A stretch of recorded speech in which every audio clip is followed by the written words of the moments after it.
Good morning, everyone. Welcome to the TradeStation Masterclass. My name is Jesus Nava. I'm the Director of Client Training and Education for TradeStation Securities. It's always a pleasure to be here. Thank you for taking time out of your schedules to join me today. I appreciate it. Today, we're going to talk about technical analysis. Let me just mute my computers here so they don't start going off in the middle of the presentation. Yes, this is a technical analysis presentation where we're going to focus on some of the indicators and studies that are part of the TradeStation platform. It gives you an opportunity to see how TradeStation is used in a practical sense. Maybe we'll go and show you some tips and tricks that you weren't aware of. But it's an opportunity for you to ask questions on some of the things that we provide on our trading platform. The title of today's presentation is Exploring Price Channels, Keltner Channels, and Bollinger Bands. So we've put together a group of technical indicators that are very similar in nature because they do identify certain levels that can be used as support and resistance or as pullback levels that we can track, and they may provide trading opportunities. So it's an opportunity for us to understand what those technical studies stand for, what is it that they are looking for, and how we should interpret them as traders. So let's go ahead and get started. Let's go through some disclosures before we continue. Just keep in mind that every symbol and idea that I talk about is for educational purposes only, that we don't provide any sort of recommendation or suggestions. It's all done as an example. Also, keep in mind that online trading is not suitable for everyone, and that past historical performance is no guarantee of future results. We may look at strategies today. I'm not really sure. If it's something that, piques your interest, then we may look at, and how one of these technical indicators turns into a strategy, and we can use some of its signals. But it's important that we understand that whatever we see in a historical backtest, it's no guarantee of future results. If anybody needs additional information on these disclosures, please go to www.tradestation.com/important-information, and you'll find all the disclosure statements in there. Okay, let's go ahead and get started. We are going to break down the calculation of the price channel. Price channel, very simple study inside of the TradeStation platform. It is intended to provide you significant levels. And the way that it does this is very simple. It's just going to look back in history and identify higher highs and lower lows. So the upper band is the highest high over a period of 20 bars. And this is something that is customizable. You can decide how far do you want to look back. And it's a factor of the time frame that you're using in the chart analysis window, and also the significance of the level that you're trying to identify. Now, a lot of times we look at a chart and we say, let's use the default settings, 20 bars. And, the default setting is 20 for a reason. The person that probably created this indicator started the calculation at a 20, but the fact that you have this capability of modifying it, of course, allows you to fit the calculation of the study to the trading style you have. If you're looking at an intraday chart, for example, and you're looking at a 1 minute chart, which is a very small time frame, when you look back 20 bars, you're only looking back 20 minutes, right? 1 minute bars, going back 20 bars, 20 minutes. In a daily chart, those 20 bars represent 20 days. So you can see the difference that it makes just by changing the time frame. And this is something that us as technical traders or analysts, we need to keep in mind. The time frame has a direct relationship in the way that the study is going to calculate. But by default, we'll take a look at the default values and see how they look on TradeStation. So the default value is 20 bars for the upper band and the same for the lower band. The lower band is just going to look back those same 20 bars and find the lowest low. And what it does, it just takes those 2 points, the highest high and the lowest low, and it's going to extend horizontal lines across the screen until a new higher high or a new lower low shows up in the chart, and it'll just adjust accordingly. So here are some recommendations. Reduce the look back for shorter term and the tighter channel, and increase the look back for a longer term and wider channels. Again, we go back to the question of what type of trader are you, and how frequently do you want to trade? If it's an intraday and a short term, there's more opportunities for the breakouts to happen, which is what exactly generates the signals of the price channel. Percent P is one of those values that only shows up when you apply the price channel to a radar screen. We're going to take a look at it. But the percentage P is where the closing price is within the channel that is created by the price channel. If it's at 0%, it means that the price is exactly at the bottom level. And if it's at 100, it's just represented as at the upper level of that channel. And the alert is generated when the last traded price breaks the band. So you are inside the channel, the price channel, and there's a penetration either to the upper band or the lower band. That's exactly when the price channel will generate an alert. Here are some interpretations of what signals could be traded around the price channel. The first is a simple breakout. So if it breaks above the upper band, that can be interpreted as market strength and may signal the start of an uptrend. So there's like a breakout and a continuation of that breakout. The same on the bottom side. If it breaks the bottom side, it's interpreted as market weakness, and it may signal the start of a downtrend. So again, breakout and continuation. But it can also be used as a way to identify overbought or oversold conditions, in which you may either continue on that same overbought pattern or oversold pattern, or reverse, because it could happen. Any security that is overbought eventually will come down, and every security that's oversold will eventually come up as well. Now, the key point here is how long does it remain overbought, and how long does it remain oversold, and how long can you as a trader enjoy that ride? But if you see signals of the price trend losing steam, then maybe it's a signal that the trend has finished and the price may reverse. So those are the type of things that we think about as traders. And instead of just making a decision on just the price channel itself, we always say that we have to grab different technical indicators, put them together, and see what the bigger picture tells us about where the market is headed. So yes, we already talked about overbought and oversold conditions, and as a way of trading in the opposite direction, like the price is going to reverse. Let's go ahead and take a look at the price channel on the TradeStation platform and see how we can add it to the chart. Right here on studies, by the way, this is a chart of Microsoft. It's set to a daily time frame.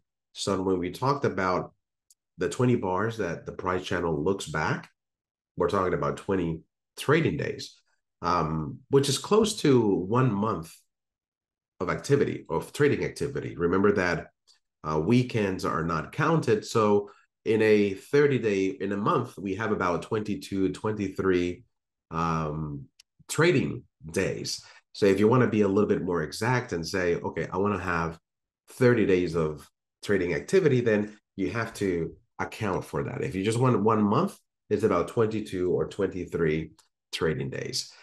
So that's why I said, the default calculation is pretty close to 1 month of data. I'm going to go here to add study. And the price channel studies is called exactly what it is, price channel. So we go to the piece. It's built into the TradeStation planner, the TradeStation platform, and it's right here, price channel.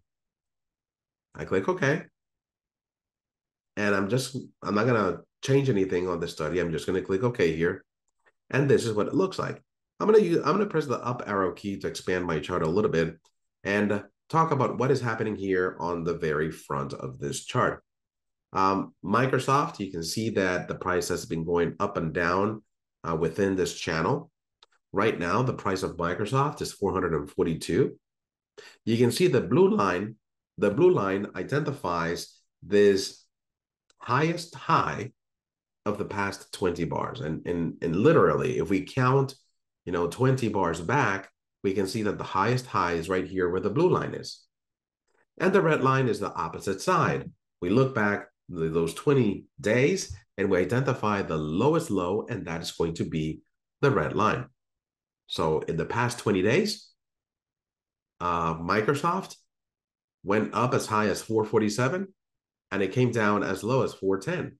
So we're talking about a $37 price swing in the past 20 days, which is pretty significant, even for a security that is worth $400. It's still significant. We're talking about almost a 10% movement in the range of this channel. Now, of course, we are closer to the upper band than we are to the lower band. And the additional calculations that the same study provides you in radar screen are going to help you identify how close is it to either one of the sides. Because, I mean, on the chart, you have just the visual. You can just put on an estimate on where is the current price closer to. Is it closer to the upper band or the lower band? Let's go ahead and take a look at how the indicator would look inside a radar screen. Let me go to apps, open up radar screen. I know I said this at the very beginning, but feel free to ask any questions if you find that the explanation here is not clear. But on this radar screen, I'm going to go to data and add a symbol list. I'm just going to add the NASDAQ 100. I'm going to use the same time frame that I'm using on the chart that I started off with. You can see the interval right now, it's set to 5 minutes. So I'm going to go here to the time frame and set all these symbols to daily. There we go. And I'm going to add a column which is going to match the indicator on the chart. So let me go ahead and do that. It's the same price channel that we've been talking about. Let's see, price channel. Here it is. There's one that says price channel percent PC. I'm just going to do the price channel regular one to see what it looks like. I'm just going to move it down. So it's all the way at the very end of my columns and just click OK. All right, so you can see that it's going to paint an upper band. It's going to paint a lower band or plot, not paint because that's on the chart, but you can see an upper band value, a lower band value, and the percent P. Now, the only one that's been returned to me is Microsoft, which is the symbol that I started off with. And you can see the same numbers that we identified on the chart, the 447 on the upper band and the 410 on the lower band. And we can see how the other symbols are slowly coming through. But this is the value that I was just talking about that gives you an idea of where the value is, or the price, or the current price, in relationship to the channel that is created with the price channel. For Microsoft is 87%. So think of the channel as a percentage scale. 0 all the way at the bottom, 100 all the way at the top. We're at 87, so we're closer to that upper band. Now, the radar screen indicator has this ability for you to rank symbols based on this percentage. And you can see, symbols that are really close to breaking, or symbols that have broken already that price channel, which is really interesting because not only are you focused on the securities that you usually follow, but you are able to identify maybe some opportunities that are upcoming. So if something's really getting close to breaking the upper band or the lower band, those are things that you can continue to watch and see if they develop into a trading opportunity.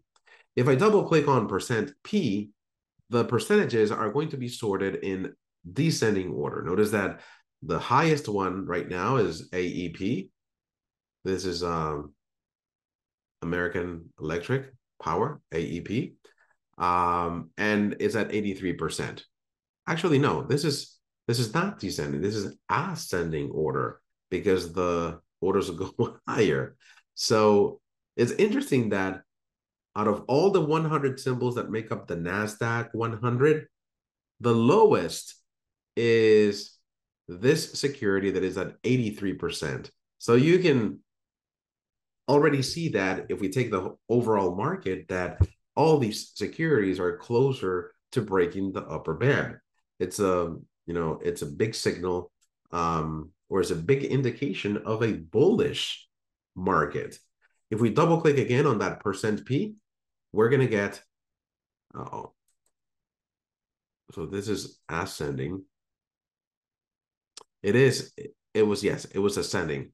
Now, I hadn't scrolled down. That was my mistake. I thought that the the lowest value was 83%, but it's not.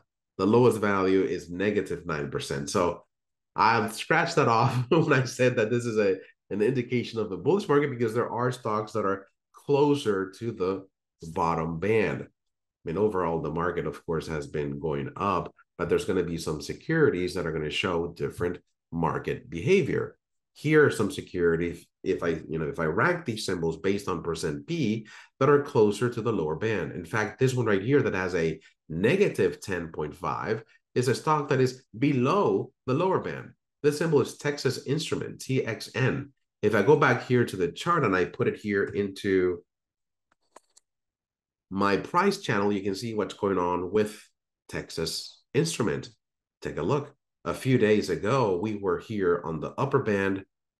All of a sudden, there's a gap. 2 days of trading activity, and you can see that today's bar is all the way below that lower band. Now comes, the analysis of Texas Instrument. What happened to it? Why is it breaking? This is the lowest low in the past 20 bars. But is it the lowest low in the past, longer period? Those are some of the things that we have to look at. What is going to happen to Texas Instrument right now? Now, I can sit here and try to analyze the market and have an indication, or at least an idea of where the market is headed. But again, there's no guarantees. Again, if this is a security that you've been trading before, maybe you are already used to its market behavior and how it develops, and you have a better understanding of its movements. But again, it does require a little bit more of analysis. But the most important thing here is that I was able to identify Texas Instrument, TXN, as a symbol that is exhibiting some interesting behavior. Now, what's going to happen next? It's up to you to decide.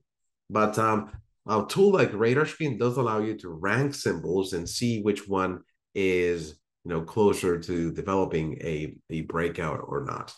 Some of these that are highlighted in gray, like on semiconductor.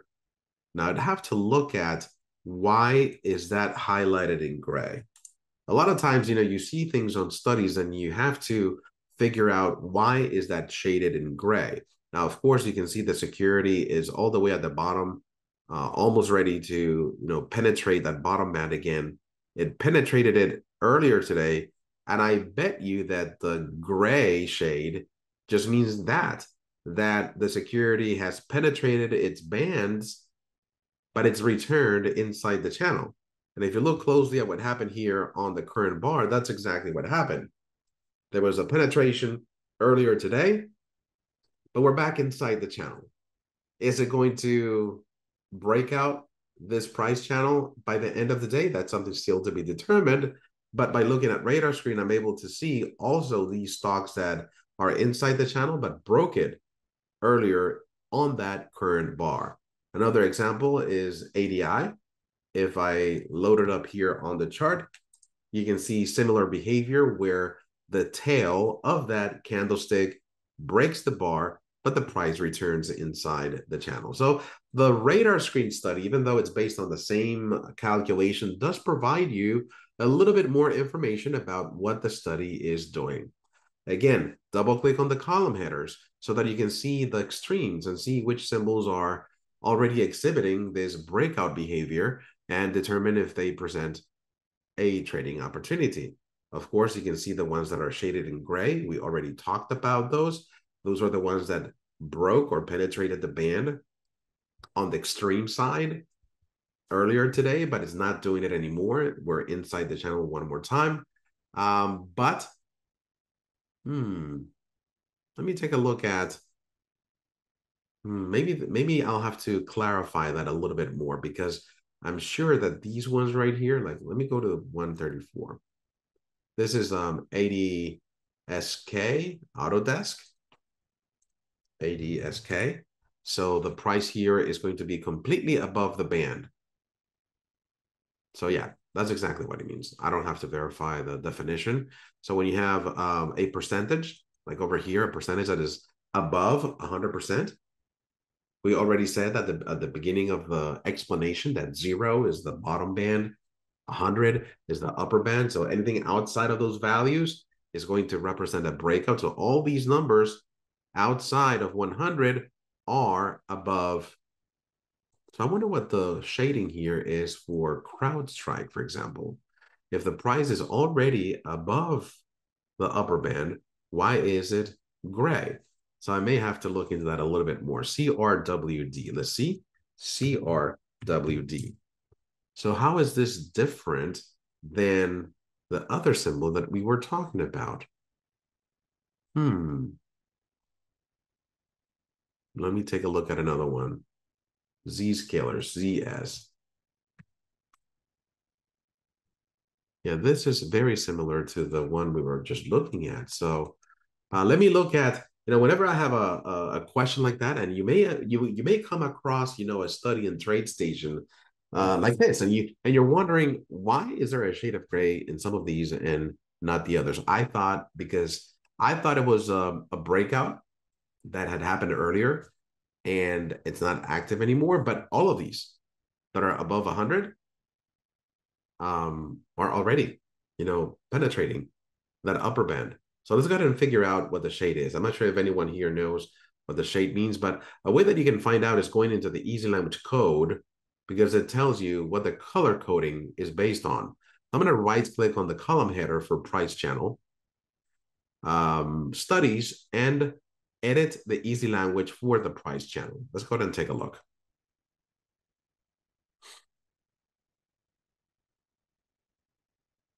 All right, so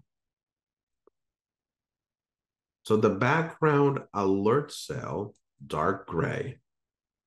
When the alert occurs, when the alert occurs, yes, so we plot the upper band and the lower band, but if we are in radar screen, it's also gonna plot percent %P. Now the color here, we are setting the color to plot 3 to percent %P, very low color, high color, very high color. Okay, here it is. If high crosses over upper band, then, interesting. It says when the high crosses over upper band, then it sets the background color to that gray. Yeah, but a lot of these did already. Let me go back here to TradeStation. For example, if I'm looking at ADSK, in fact, let me go ahead and copy this window. I think it's going to be easier. Copy the window, go back here to this other workspace, right click, paste the window. All right, let me put it here side by side so I can link them together. This is going to save you a lot of time. And here in my radar screen, let me get rid of these columns and bring it in so I can see more of my chart. Let me link the two windows together. And let me just click on ADSK and CrowdStrike.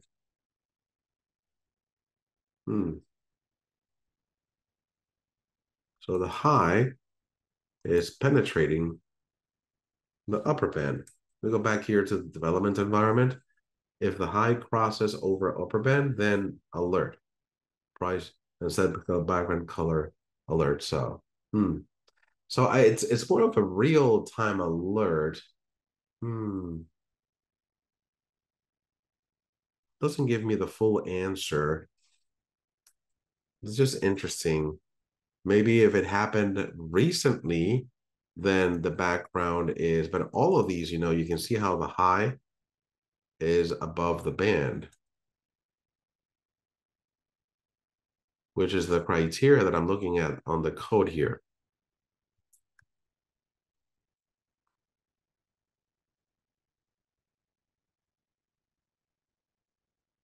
There's got to be some time aspects on it, and that's why some of these are colored in gray. Okay. I don't have a straight answer for you, but I'm going to continue investigating this, and maybe next class I'll provide you some more details. Unless you can figure it out before the class is over, and you can share that with the class here, that'd be great. But this is the price channel. Another channel that is popular inside of the TradeStation platform is the Keltner channel. Let's go back here to my PowerPoint. The Keltner channel was introduced by a technical analyst, last name Keltner, and the indicator just carries his name. That was in the 1960s. In the 1980s, Linda Raschke did a lot of work on that study, and that's why her name is mentioned here, because she modified it a little bit. This is a moving average, simple moving average calculation with an ATR added to it. And we are adding a shift and subtracting a shift from that moving average based on an ATR factor. So the ATR is multiplied by a number, and then that amount is either added or subtracted from that moving average. It creates a very cool channel based on the ATR. Let's go ahead and take a look at this idea on the chart. Let me change the study here. In fact, let me do this. Let me go back here to my other workspace so that we can have the same setup. I'm just going to right click on my radar screen, copy, actually right click and copy window, which is different. And I'm just going to right click here and paste window so that it creates a duplicate of my radar screen. You can do that on your TradeStation also to save you some time. And right here, instead of having the price channel study, let me remove this and remove this. What I'm going to do is bring in what's called the Keltner channel. All right. Okay, so this is the Keltner channel. You can see that on the Keltner channel, it has this characteristic where the price activity can be above the bands for a prolonged period of time. It doesn't happen as much here on the price channel. See, on the price channel, the breakouts are a little bit more sporadic because it's tracking, that highest high and the lowest low. So most of the time, the price bars are going to be inside of those bands. But here on the Keltner channel, we see more of the breakouts, and we see the prices sometimes continuing on that same trajectory when they exceed the channel. Why is that? Because we're not going to the extreme highs or the extreme lows. Remember that this is based on averages and the ATR. And what is an ATR? It's an average true range. So it's understood that because we're using averages for the bands, that the price activity when it reaches extremes is going to stay either above the band for a while or below the band for a while longer, because it has to return back into the averages. But this is a very plain and straightforward calculation. As we did with the price channel, we can right click on any of the lines and edit the easy language, because in easy language is where you see the exact calculation. And you can see that right here, we're calculating a shift. And the shift is either added or subtracted to the average. And what is the shift?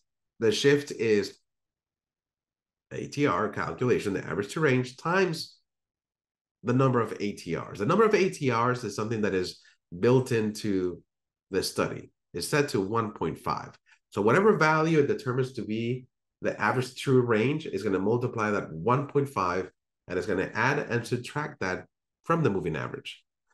Of course, you can come here to TradeStation and say, well, that channel is a little wide. Maybe I want to include more of the price activity. So you want to maybe increase the factor that you're multiplying by. I can double click on my Keltner channel, go to my inputs, and say instead of a 1.5 ATRs, let's make it a 3. The length is 20 bars here, so it's using a 20 bar moving average. And I think it's using a 20 bar ATR. Now the ATR is different. Let me go ahead and click OK here.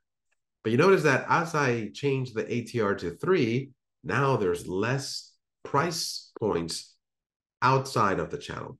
That's one of the things you can do here to the Keltner channel to reduce the sensitivity of the breakouts.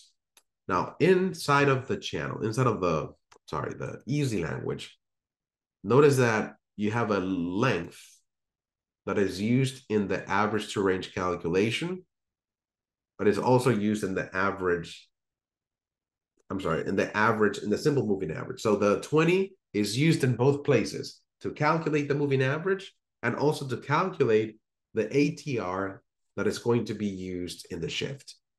But you can modify the factor from 1.5 to something different, again, as I said, to reduce the sensitivity. But in simple terms, the Keltner channel has this same purpose that the price channel does, where it is going to set significant levels based on price activity. The price channel uses higher highs and lower lows, whereas the Keltner channel is going to use its own volatility measure of ATR. When the candlesticks are moving significantly and the ATR is a significant value, then of course those bands are going to be separated even more. When the market quiets down and the bars are not that big, the ATR value is going to reduce, and then you're not going to have these bars separated that much. So we can see it happens in some areas where the bars are getting closer to each other because of that calculation and that squeeze. All right. Some of the signals that we can infer from the Keltner break are very similar to the ones on the price channel. We have the breaks on the upper band and the lower band may indicate overbought levels. Now, the price may continue supporting that same breakout, or it may reverse and go in the opposite direction. Price rejection, whenever you see the price hesitating on those levels, it's a sign of precisely that, hesitation in the market, and the market may reverse. The breakout is not as strong as we had expected. It did provide a breakout, but there's price rejection. There's enough force in the opposite side that is not letting the price continue in that same breakout direction, but it's forming into a reversal. We always suggest that you use multiple studies to confirm trend direction. Do not rely only on one signal, but the Keltner channel does provide all these different signals that we talked about. The breakout continuation or the reversal pattern that can be traded as well. But you can see that, in this particular example, the Keltner channel does provide a channel which you can trade, and those penetrations can be traded as well. Bollinger Band, it's similar in this category where it creates a channel. All these three studies are going to create the channel based on different calculations. We already talked about, the price channel that uses higher highs and lower lows. We looked at this Keltner channel that uses ATR in its calculation. And the Bollinger Band, if you're not familiar with it, it's going to use standard deviations. Let's go ahead and take a look. I'm going to open up a new workspace here.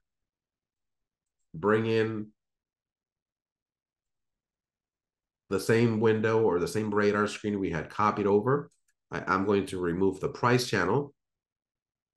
Let me copy the chart too. Right click, copy window, go to this third workspace, and then right click and paste window. Here we go. Let me remove the Keltner channel from this window and go to studies, add study, and we can look for the Bollinger Bands. All right, this is the default Bollinger Bands, and I can put it right here inside my radar screen too. Again, radar screen is going to help you identify securities that you probably hadn't thought of before, but it's going to provide you fresh signals. using real-time data. So let's go here and look for Bollinger Bands, and I'm going to move it all the way down. Okay, so here we go. The Bollinger Band study does provide you a calculated value for percent beat, similar to the one we saw on the price channel.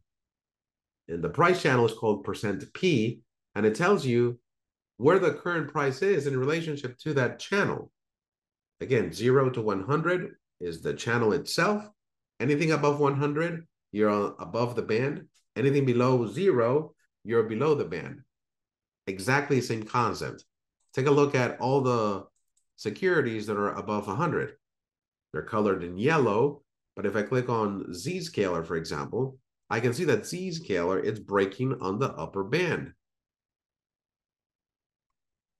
If I look at another security, let me go ahead and double click here to sort in descending order. This is ascending order, but anything that is negative, for example, Broadcom right here, you can see that the bar or the price or the current price is completely below the lower band. That's why the negative percent B. Now, this indicator, as I said at the beginning, when we introduced the Bollinger Band, is using standard deviations. And standard deviation is a statistical measure. And this particular, by default, the Bollinger Band uses 2 standard deviations that statistically just tells you that 95% of all the data points in this particular security are going to be within the channel. 95%. So when it's not, that remaining 5%, whenever the price activity is in the 5%, it's said that it's reached an extreme. Something is happening to that security that is throwing it outside of its norm, which is, the 95%. So in these areas where the price has penetrated the upper band, then these are areas that a lot of traders look at, and they want to, trade based on that activity.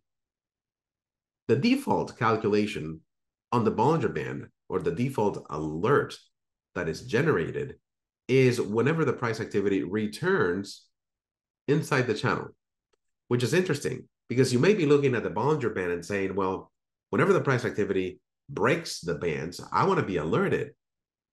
But that's not the default alert. The default alert here on the Bollinger Band is not when it penetrates outside the channel. It's when it returns inside the channel, because the Bollinger Band expects the price to go in the opposite direction.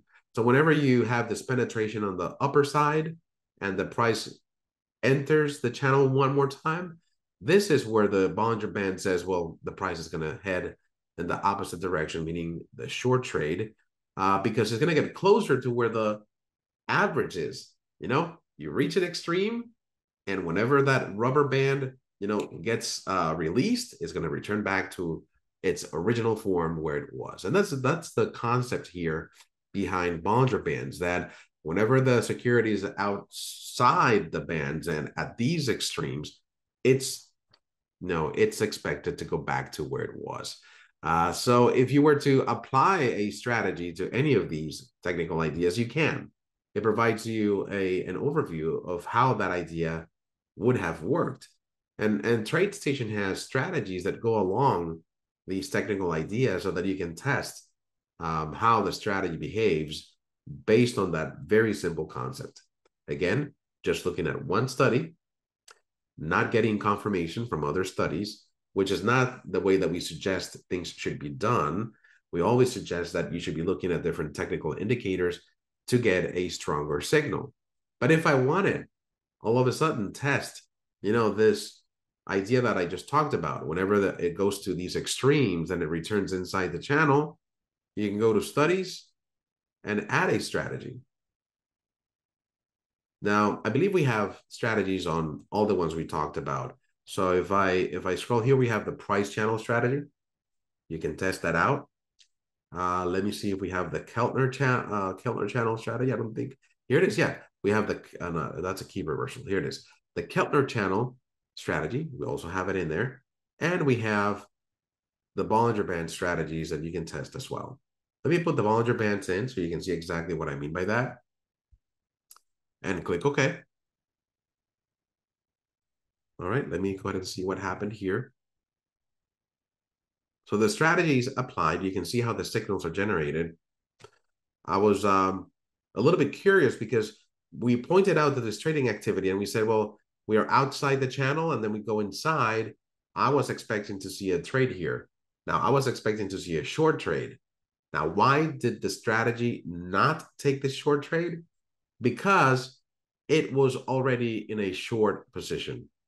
If you go back a little bit in history, you can see that the strategy had already generated a short trade and it doesn't generate a second one. It just maintains the original position. Of course, that can be changed, but you can see that the strategy is generating its trades based on that strategy rule. Again, here we saw the penetration on the bottom side. The security goes back inside the channel and we have a long trade. If we were to generate a performance report based on this, I don't think it'll be pretty. And it's not. You can see that our net profit is a whopping $32. And this is a 2-year historical back test, not counting slippage, not counting commission costs or any sort of costs. You can see that if we had traded this on Broadcom for the past 2 years, we would have traded, let me collapse this just to see a summary. We would have traded only 8 times. 5 would have been winning trades, 3 would have been losing trades. We would have made, 5,535, but we would have lost 5,503. So everything that we made, we lost. So this is not a good strategy backtest. But the whole concept here is not to analyze the strategy itself or continue to work on it. It's the fact that I was able to take a strategy that is built into the platform and based on this technical indicator and put it on the chart and see how it works based on historical data and how it reacts or how it reacted to that historical data and what type of performance it generated. Of course, in this case, it didn't do very well for Broadcom, but with these two, windows selected, I could have clicked on something else like Texas Instrument. And you can see that for Texas Instrument, the results are a little bit different. We don't have that many trades to call this a sound statistical measure.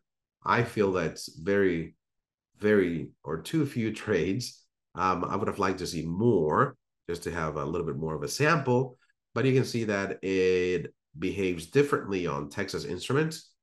Well, and it'll do it differently on any security because every security has its own patterns and its own movement and their own characteristics. And I wanted to show you that, yeah, all these simple technical ideas have a strategy that goes along with them, and you're able to test that simple idea against historical data. All right, that's my class for today. Keltner Channels, Price Channels, and Bollinger Bands. If you guys have any additional questions, please let us know. My email address, let me share it here with the class. Education is not my personal email, but it's the education inbox where all the questions should be directed. We can answer any questions about content. If you're having difficulties with any of the TradeStation tools, we also have a dedicated support center that you can call in if you need immediate assistance. That's the way that I would suggest you do. You go to the client center or the client services department. They are there to help you out quicker, faster than I would, respond to an email. So thank you guys for joining me today. I appreciate your time, and I hope that I can see you in a future class. Remember that tomorrow we have a special presentation on synthetic option strategies. So please check the events calendar and register for that event. Have a wonderful afternoon, and I'll see you next time. Goodbye, everyone.